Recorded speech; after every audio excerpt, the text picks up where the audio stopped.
درسي دبعتي عليهم درسي كانوا في نص عليا عفرت دقيقة 8 دقيقة أو 10 دقيقة ممكن نبدأ بالسؤال إن شاء الله عندنا مدير.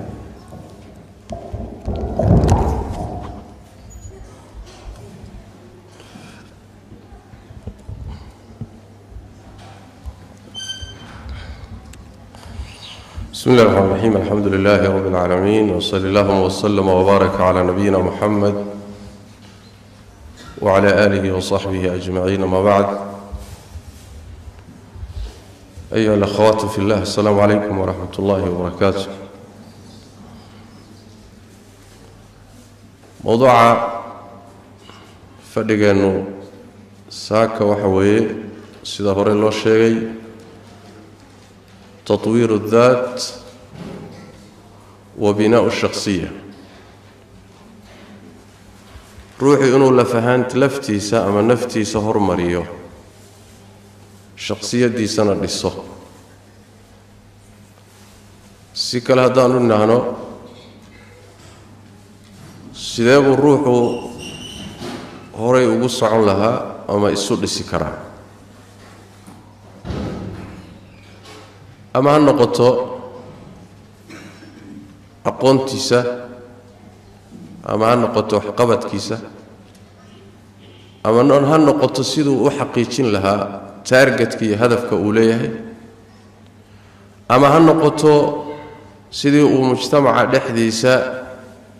وحوقا نقول لها وحوقا قبل لها واري المهمة الله تبارك وتعالى سنن كيسا وحا كمدا قضية اللي هذا قضية تطور وحيابها إلهي أبوري شيء ميشي سيلو أبوري جوغاي مبضنا شيء كستا هورو كعب ليه هورو صعب ليه كبعب ليه إلهي سنن كيسا كمدا بني آدم كمركات أفير ستو قارهان الله تبارك وتعالى وحكا أبوري دبيع منيئة ويسبد شيء هرمر بيقادتي ويتضورتي وحين نقطي حنشر ليقة ويتطورتي هريب أسعتي وحين نقطي عدي رهيلبة ولا بدلي عدك يراه هيلبك أها لفال لغا سمي لفيه هدنا وإساسي بدلين وحال صالح هرق يهيلب بالصال وإساسي بدلين حبنه بابح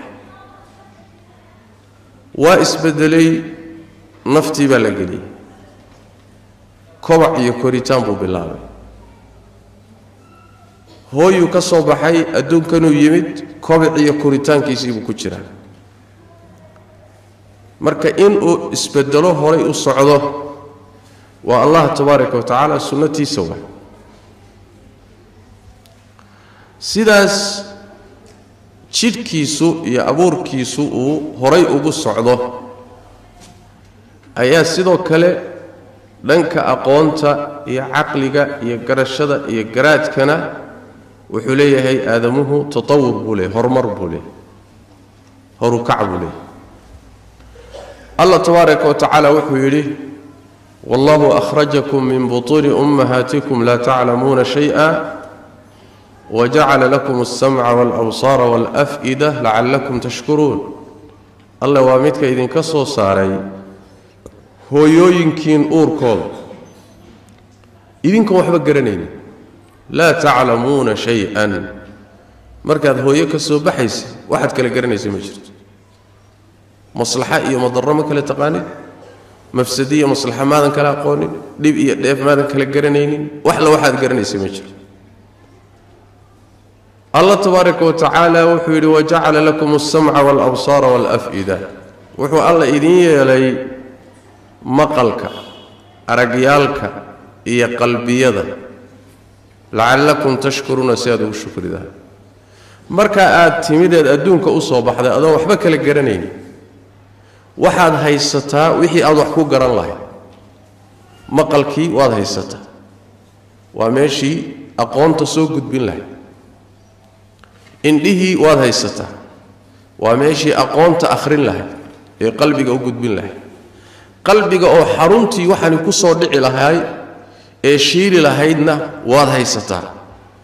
inta adoo haysta laakiin aan waxba garanaynin ayaad hooyada ka soo baxday markaad soo baxday طبعا fahamkaaga iyo garashadaadu in yar bay u kobcaysaa markay bil ku korodho ilmaha yarka maskaxdiisa iyo garashadiisa iyo garaadkiisa waa isbedelaya waa soconaya ilaa uu gaadho kamaalkiisa gaadho jidhka tadawurka uu sameeynaya buu aqliguna marka la sameeynaya ahwaasha ruux oo dhan baa sameeynaysa ilaa uu gaadho marxalo marka dambe uu dib u noqon doono marxalo wuxuu gaadhayaa ilaan adduunkan ilaahay ugu talagalay inuu sii jiro haddii loogu talagali lahaa inuu sii jiro ibni aadamku markasta uu sii noolaado waa sii xoogaysan lahaa laakiin inuusan jiraynin waxaa ku tusaya markaad da gaadho da mucayan ah dib u noqoshaad bilaabaysaa markaa ilaa aad ku laabato meeshii aad ka timid jidhkaaguna uu caruurnimo ku noqdo caqligaaguna uu caruurnimo ku noqdo waa ka rabbi tilmaamay tabaaraka wa tacaala ومنكم من يرد إلى أرذل العمر لكي لا يعلم من بعد علم شيئا عمرك متك أقول لي ته الروح عن تتبه شركي سنة كلا فرفمور لما ضبع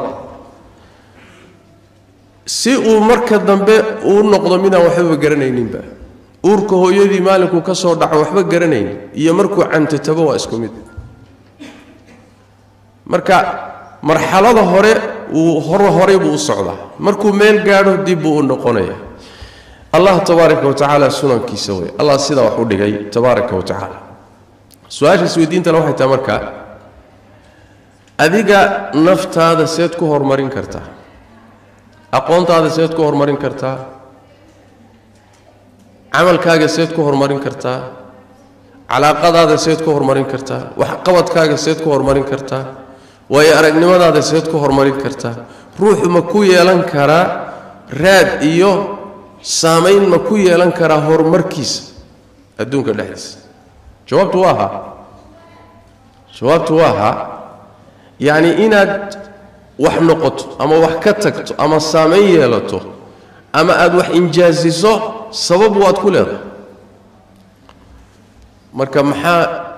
tilaabooyinka ruuxu naftiisa ku horumarin karo maxaa kamid ah seen isu horumariya ina wax bartaan rabaa wax waa aqaana laakiin wixii aan aqaanay dhaqankiisa iga maqan wixii aan aqaanay inaan gudbiya iga maqan marmarka qaarkood anigoo dhanba waxay haystaba wahsi wixii aan qaban lahaa oo dhan waa iska dibdhigahay waxaan leeyahay bari baad qaban doontaa marmarka qaarkood waa banbaqayaaba waxaan sheegi lahaaba waa baqayaaba fulinima ay hayso marka seen isu hormariya isbedel ma isku sameyn karaa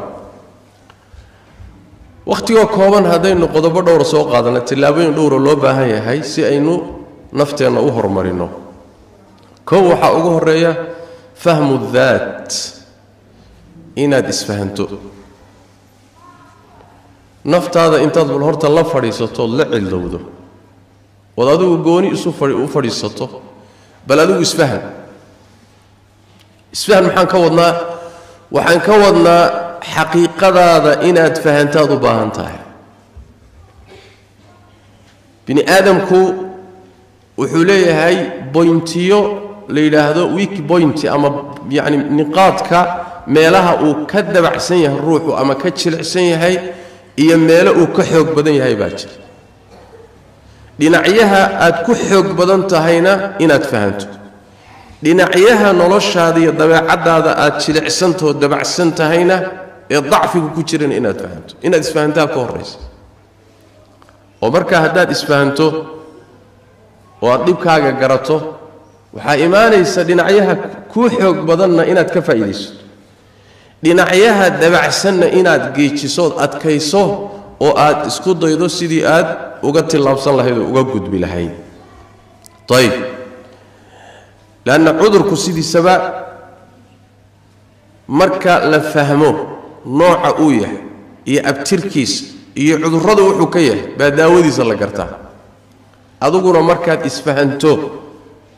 oo dhibkaaga garato ayaad horumar keeni kartaa maxuu yahay waxa ku haya maxaa kuu diidan in aqoontaada horumariso maxaa kuu diidan in aad yani intaaj keento inaad midho dhaliso maxaa kuu diidan haddaad hogaamiye tahay in hogaankaagu saxmo maxaa kuu diidan yani waxa weeye in wax la taaban kara aad nolosha saamayn ku yeelato maxaa ku haysta waa kala duwan tahay marka ruuxba waxba haysta adiga waxa ku haystaa inaad fahantay ka bilaabataa marka inaad isfahanto oo naftaada akhrido go'aanba ma gaari karo dadka qaarkood wuxuu ku leeyahay cudurrada haysta waxaan rabaa inaan wax qabto waxaan rabaa inaan naftayda hormariyo inaan isbeddel ku sameeyo laakiin go'aanba ma gaari karo sax waad fahantay cudurkaaga marka mid wuxuu leeyahay aniga go'aan waan gaari laakiin markaan inaan wixii qabto damcaay maba ku sugnaan karee wax yar markaan bilaababa waa isaga dhaqaaqaya ku cusubaan haddana bilaabi haddana mid cusub kii cusubaa markaan bilaabo anoon ka meel gaadhin baan haddana mid kale taleeda fooli marka waa jiranahay waxaan wax la keeni laahay oo naftayda u horumarin laahay dhibkaas ay haysta mid wuxuu leeyahay aniga markaan is arko dhibka ay haystay waxaan qaban lahaa oo dhan dib baan u dhigayaaba taswiif ma berri baad qaban doontaa saan u leeyahay berri baad qaban doontaa waxaygiiba berri baa dhamaysatay waa inaad isfahanto marka mid isku kalsooni la'aan baa haysa mid aqoon darra haysa marka waa inaad isfahanto waxa loo yaqaano fahmu dhaat inaad naftaada fahanto waraxima allahu man carafa qadra nafsihi ruuxii isgartay oo cudurradiisa gartay oo weak pointidiisa gartay oo meeluhu ku dabacsan yahay gartay oo meeluhu ku xoog badan yahay gartay ruuxaas halkaas ay ka bilaabataa horumarku ka bilowda marka inaad isfahanto qodobka koobaad ka isaga kadibna markaad fahanto inaad mushkiladaada ictiraafto yani dad baa is-og waxa ka khaldan iyo meesha laga haysto wuu fahansan yahay laakiin ha fahansanaadee inuu ictiraafo qiro waa ka maqan war dacfi baa ku haysta laakiin dacfigaagii qir ogolow aqbal markaasaa xalku imaanaya qodobka koobaad kaas wey qodobka labaad ee aad naftaada ku horumarin karta waxa weeyaan athiqatu binnafs inaad naftaada ku kalsoonaato طبعا بعد الثقة بالله تبارك وتعالى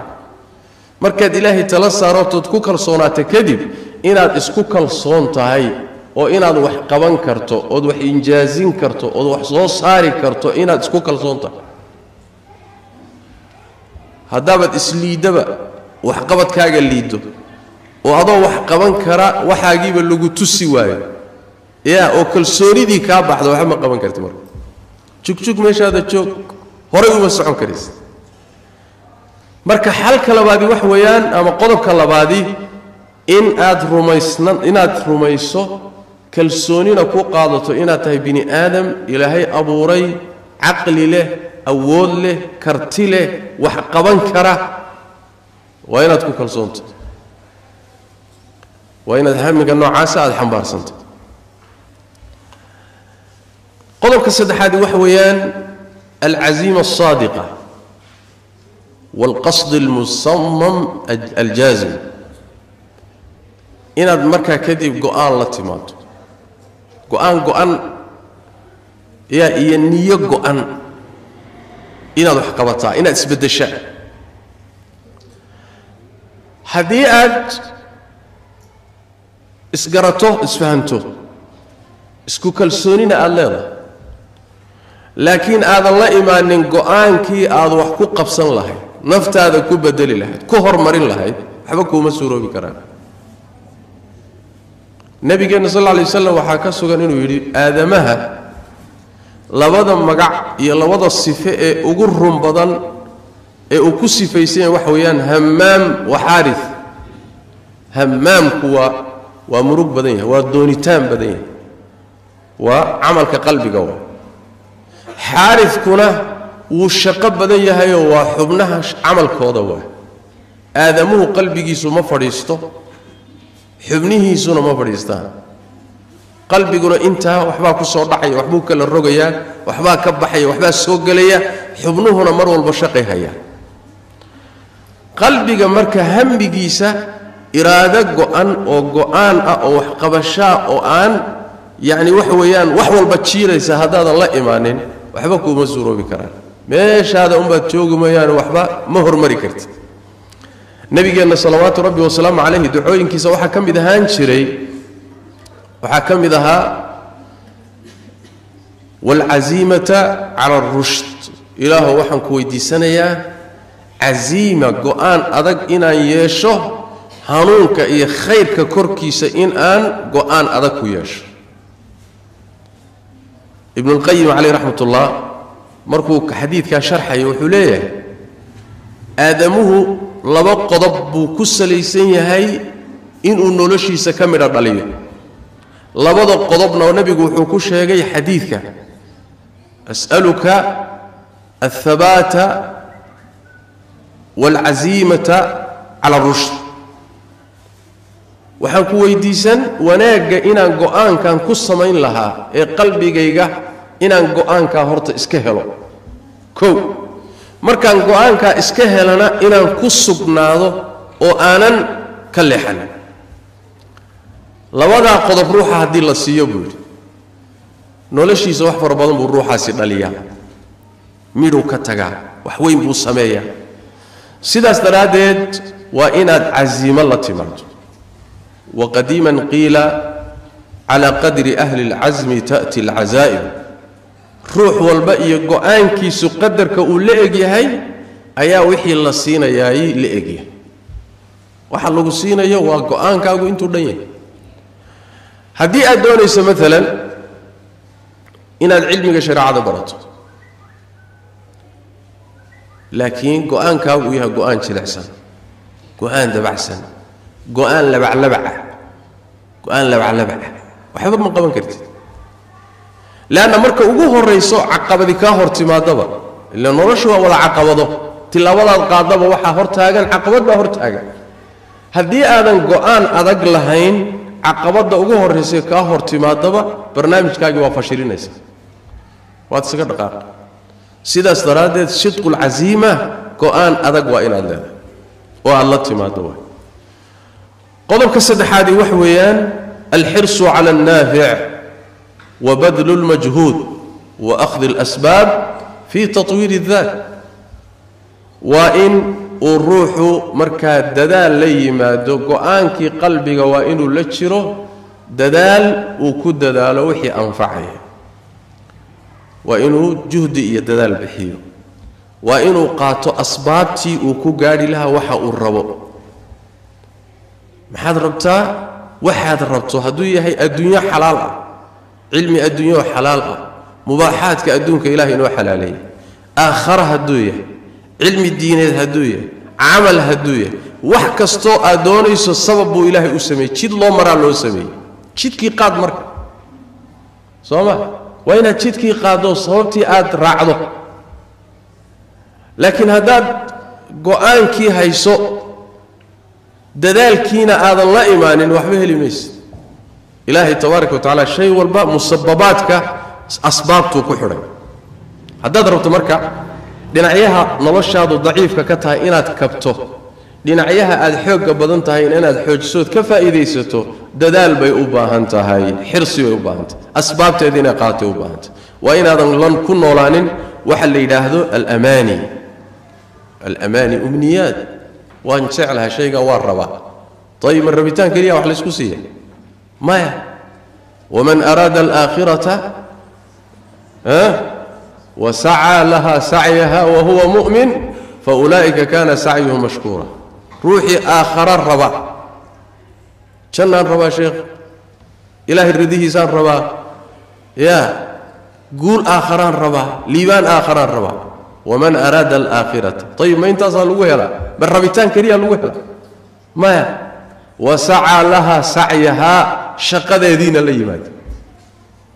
camalkii aakhare uu wax ku heli lahaana la yimaado kaasaa helaya marka laabudda casiimada qalbiga kadib waa inaad la timaado juhdigii asbaabtii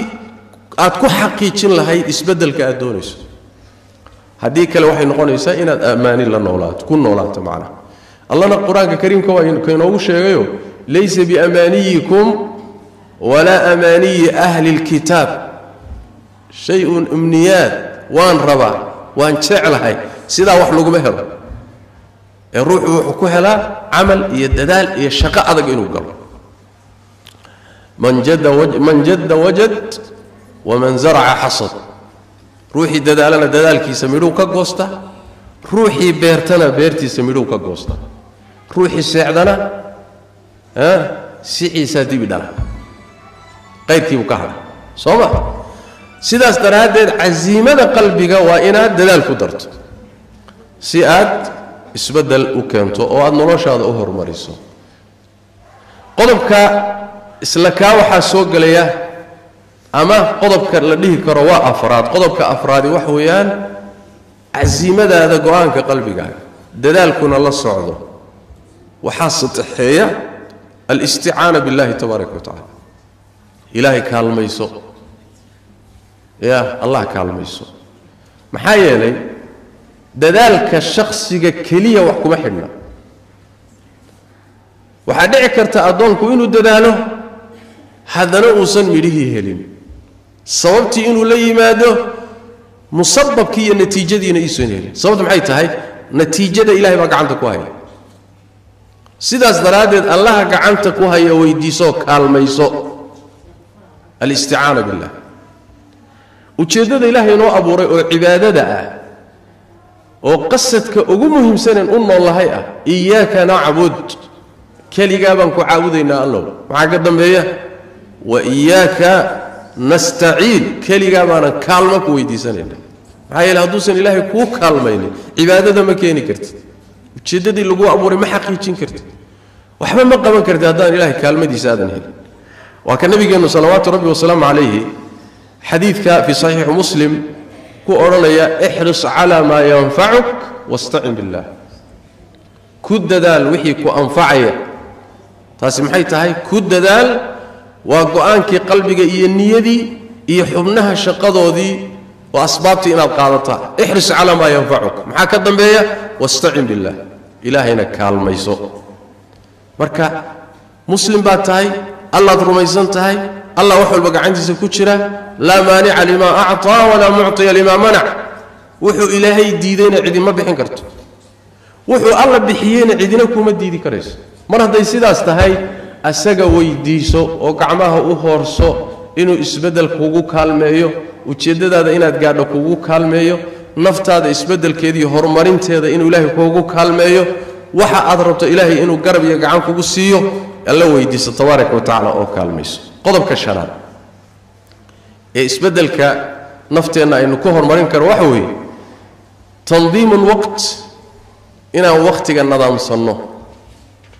wa icطaa'i kulli camalin waqtan muxadadan liinjaazihi inaynu wakhtigu inoo nadaamsan yahay aadamuhu waxyaalaha isku dhaafay waxaa ka mid a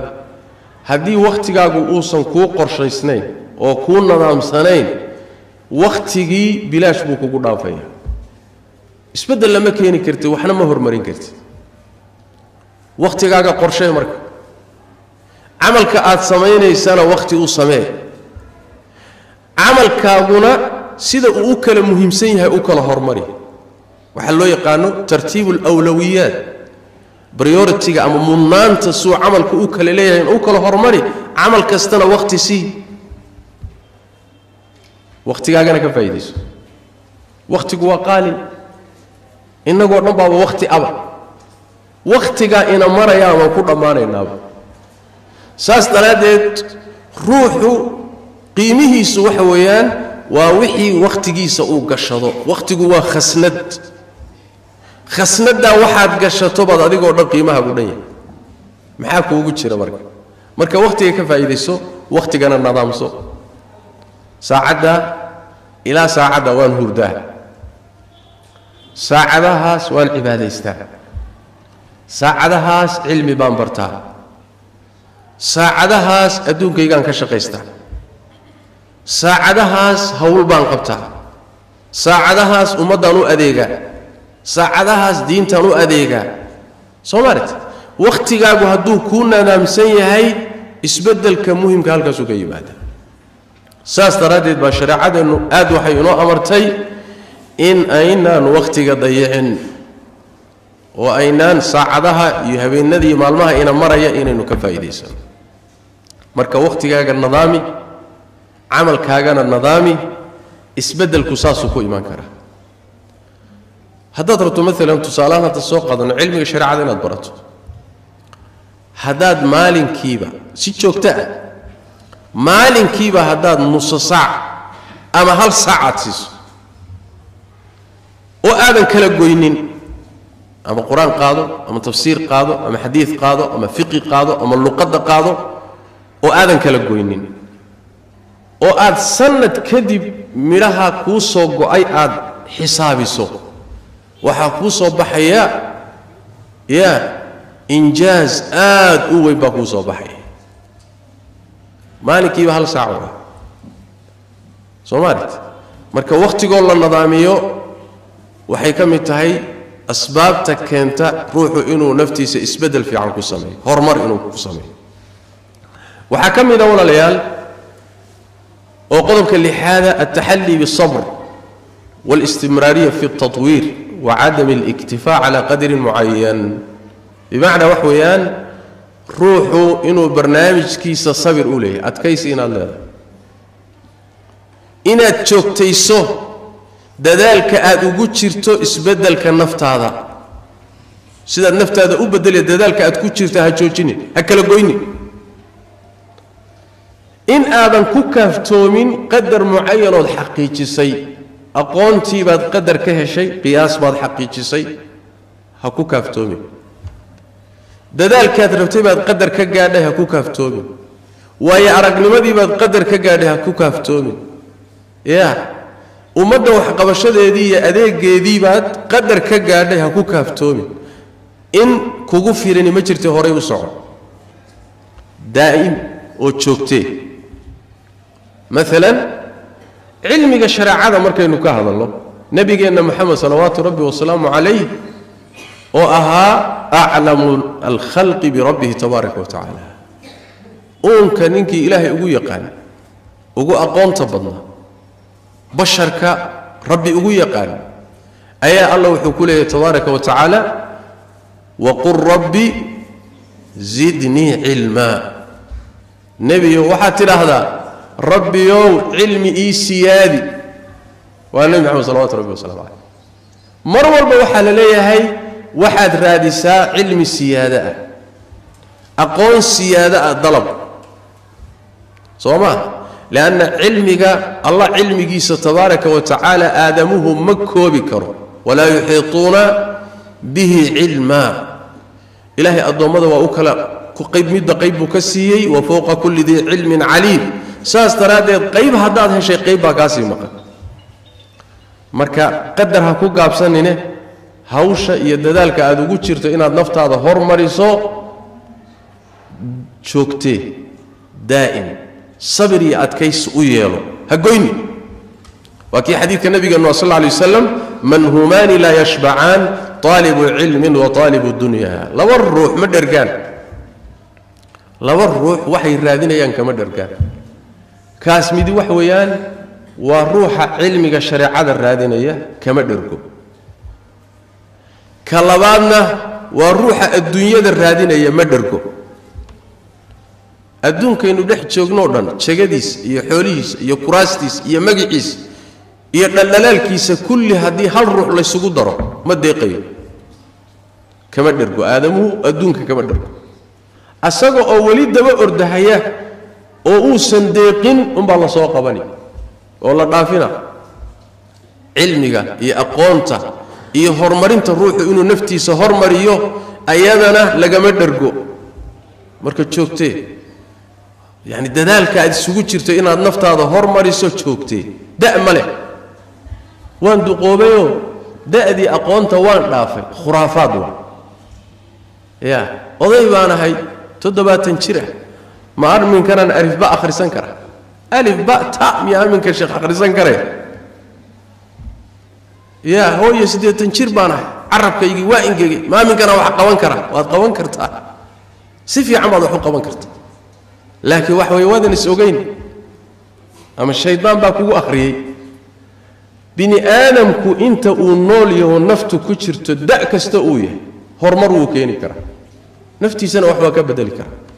laakiin waa goorma isbedelka markuu isagu la yimaado buu ilaahayna isbedel siinaya inna allaha la yughayyiru ma biqawmin hatta yughayyiru ma bi anfusihim naftaada bedel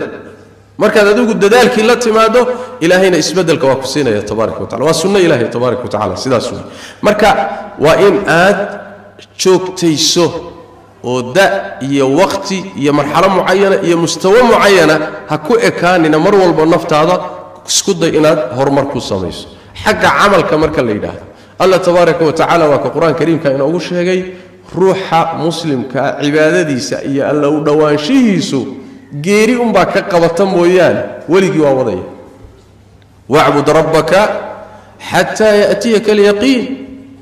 inta ay geeri kaaga iimaanaysa rabbiga caabud يا نبي جنون صلى الله عليه وسلم وحده الدنيا حتى مباحات كما كلا جهل هدي متكين أي إدين سروبي كرتو قيامة دي بقى قرك صوصارة إنتان بونك الله أفوفين أو أصلا كوجود عنا وحكوجو سروبي كرتا إن تجيت تلاشو هذا يبقى كو سروبي كرتو إنتين دعين إن تجيت تلاشو تلال بالنبي يقول صلوات ربي وسلام عليه حال روا مركو حال روا حلق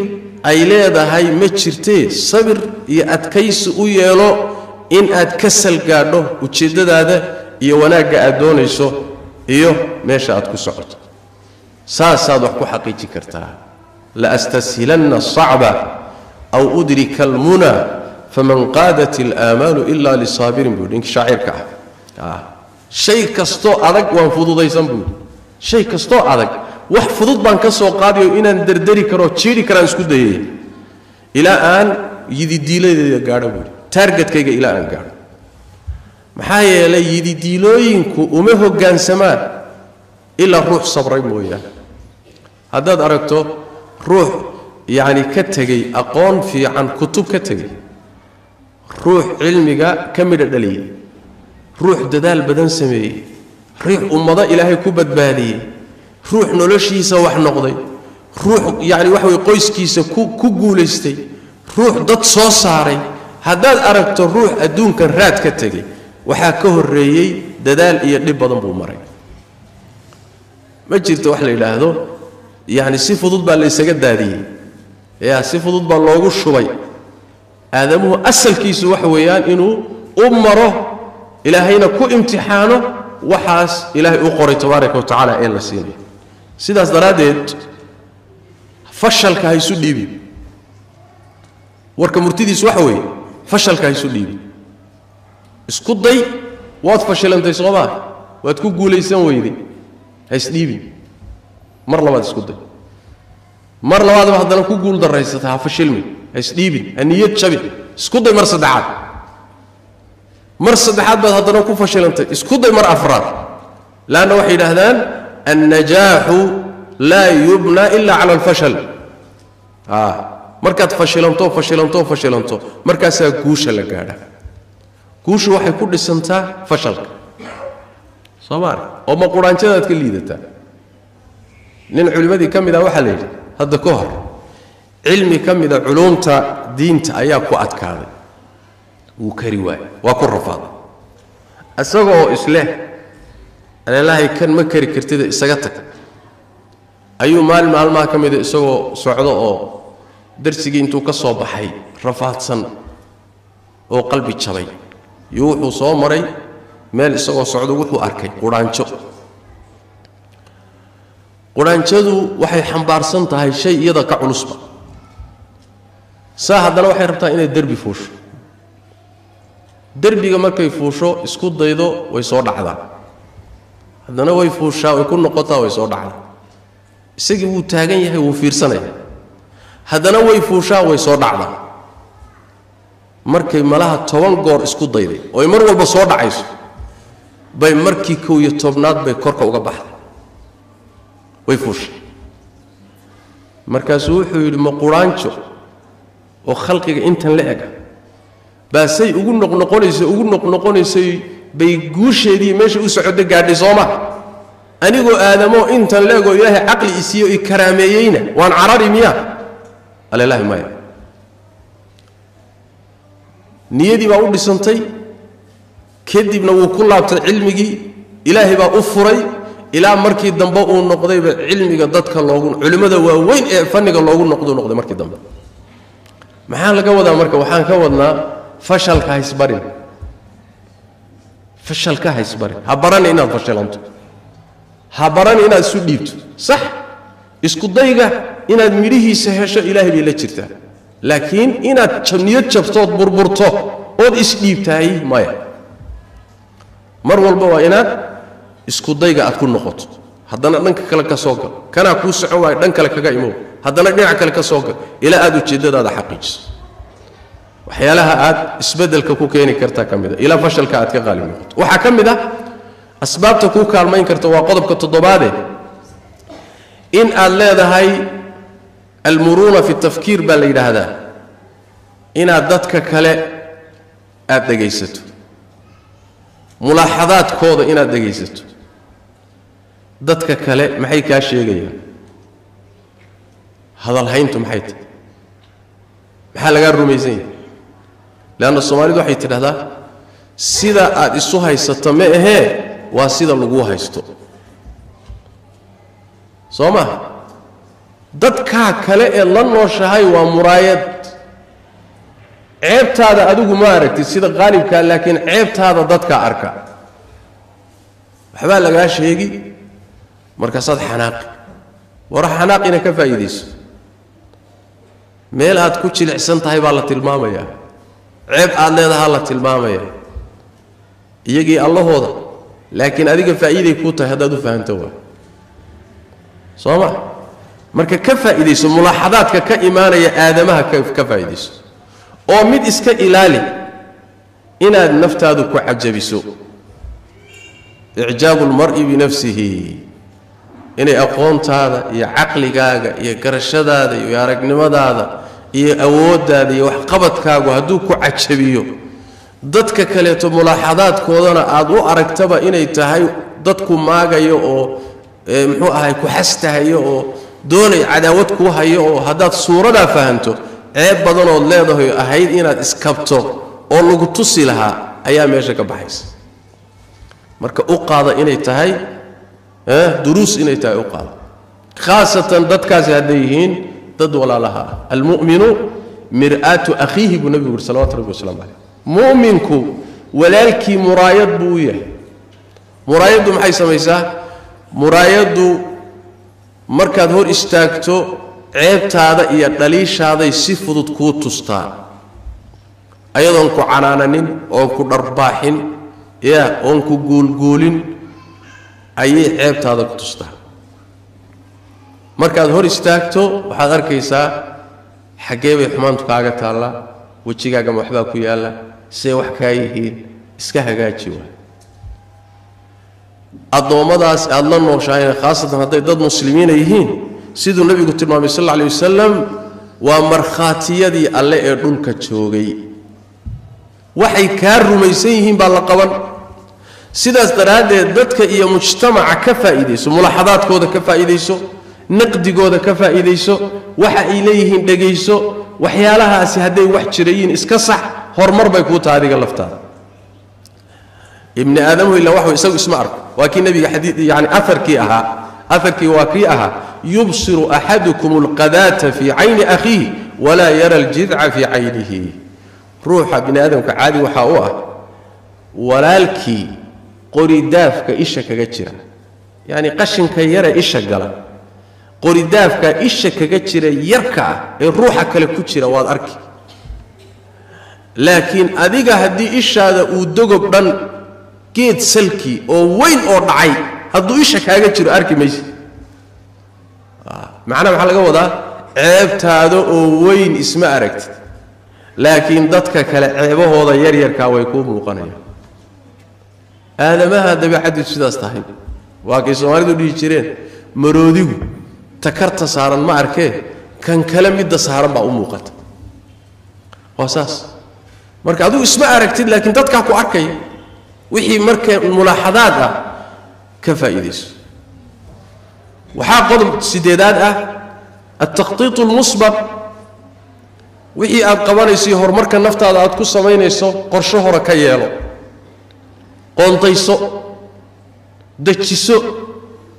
marxalado u samayso sidaas wax ku hormari waxa kamida oo qodobka sagaalaad uu noqon kara ar-rufqa as-saliha an-najiha aadamaha alla nooshahay waxay isugu jiraan qaar fashilan iyo qaar guuleystay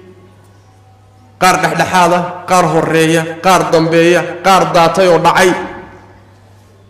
adiga marka qolada guuleysatay kuwa la saaxiib dadka nolosha kamida dhaliyay naftoodana hormariyay aqoontooda hormariyay wax qabadkooda hormariyay guusha gaaray dadka la saaxiib kuwii hore qisaskooda akhri ka faa'iideyso hadaad ku daba xidhato kuwa daatayba iyagu kuwa daatay hadaad la saaxiibto waa daadan meel gaadhi maysa kuwa meelaha wareegaysto waqtigoodii lumiyay adduunna aan waxba ka haynin aakharana aan waxba ka haynin kuwa markaad la saaxiib noqoto almar'u ala diini khaliilihi iyagu baad la mid tahay markaa meel gaadhi maysa marka waxaad higsataa dadka shakhsiyaadka noloshan iyo adduunkan iyo aakharadooda horumarka ka gaadhay naftooda isbedelka ku sameeyay nataa'ijta dhaliyay injaazaadka la yimid dadka noocaas oo kala haday meesha joogto kuwa ugu fiicanna la saaxiib kuwii hor qisaskooda akhri wax badan baa kaaga baxay quraanka kariimka ka mid tahay asaaliibta bini aadamku u tarbiyeeyo usluubka la yiraahdo usluubul qasas usluubka qisooyin soomaaliga quraanka qayb badan inay qisooyin tahay qisooyinkaas sheeko ma iska sheeko ma weelo ma laakiin waa duruus bini aadamka lagu tarbiyeynayo طيب qodobka tobnaad ee ugu dambeeya insha Allah ta'ala waqtigii oo dhamaaday ruuxu si soo hormariyo al-itqan fi kulli ma yaqumu bihi wax kasta oo sameynayso suq shayga aad u tilaabo qaado suq dhamaystir ha noqonin ruux kolba jaba ka guura hadana jaba daga amal baad gashay ka salga oo suq nabigeena salawaatu rabbi wa salaamu alayhi sida Aisha warinaysa fi sahih muslim wa sunan abi daawud waxay leedahay nabigeena salawaatu rabbi wa salaamu alayhi kana idha amila amalan athbata nabigu wuxuu ahaan jiray amal haduu sameeyo waa sugi jiray nabigu salawaatu rabbi wa salaamu alayhi waa sugi jiray sooma cilmi baad aaday ka salga kan dhiibkeen amal baad aaday kan dhiibkeen hogaan umad baad tahay kan dhiibkeen shaqada sida ugu fiican ugu dhameystiran wax u qabo haysbarin muyuucada muyuucada iyo dabacsanaanta haysbarin waxa la rabaa amalka markaad u dhaqaaqdo amalkaasi meel la yaqaan kaga soo geela foofi meel la yaqaanana kaga soo hadhwa nabigeenu sallallahu alayhi wasallam saasu ahaan jiray waxay ku saamaxaysaa hadaad hawshan qabato ood sugto tullabaad uga gudubtood sugto noloshaada oo dhan wada injaazaad bay noqonaysaa adoon tii hore sugan hadaad tu kale uga guurto waxaagii oo dhan wada caydhin wax bisilba mays nolol wada caydhina meesha ku taal sidaas daraadeed waa inaynu aad iyo aad isaga ilaalino tabadulaadka faraha badan iyo guurguurka faraha badan waa inaan iska ilaalino dabeecad fiican ma waxaad arkaysaa dadka qaarkood kitaabu rabaa inuu mutaalaceeyo wuu bilaabayaa ama darsi baa la akhrinayaa wuu bilaabayaa maalmo markuu joogo waa isaga cararaya ku kaluu haddana fadhiisanaya maalmuu jooga waa ka cararaya hawl buu isleeyahay qabo hawshii markuu bilaabo waa ka tagay tu kaluu haddana bilaabi waa ka tagay kulli hawlihiisoo dhan waa wada caydhin waa wada qabiyo ruuxa noocaas oo kala naftiisana ma bedelo ya natiijana ma dhaliyo sidaas daraadeed camalka aad qabataay isbar inaad ka niib keento kasal gaadhood itqaanisood sugto tilaba kastoo qaato qodobadaasi 10kii waxay ka mid yihiin qodobo fara badan oo ruuxu uu naftiisa ku hormarin karo mar walbana waa inaan isku dayno insha Allah ta'ala meesha aan joogno inaan sii joogin aan horay uga soconno inaan dib u noqono iska badaa cibaadadeena cilmigeena taacadeenna yaani adduunyadeena wixii nafci leh nafteena iyo maharaadkeeda iyo tarbiyadeeda wahaakada inaynu horay uga soconno oo isbarno inaynu horay u soconno gadaal noqosho iyadu meesha kuma ba jirtaba oo nabigeena sallallahu alayhi wasallam saxaabadiisa waa kii yiri horay u soo socda dib ha u noqonina maxaa yeelay dadka qaar dadku kama zuulayaan inay gadaal u guranayaan ilaahay gadaal u tuuro marka gadaal noqoshada ha barani meeshaadii inaad ku ingegtana ha bare aadamu hal meel ma fadhiyo Soomaalida ark hadii aad hor socodka gabto dib baad u noqoni marka mar walba horay isu riix naftaada hormari tatwiiri isbedel keen وهكذا إلى إلهي أن كلام كل النبي الله تبارك وتعالى جزاكم الله خيرا والسلام عليكم ورحمة الله وبركاته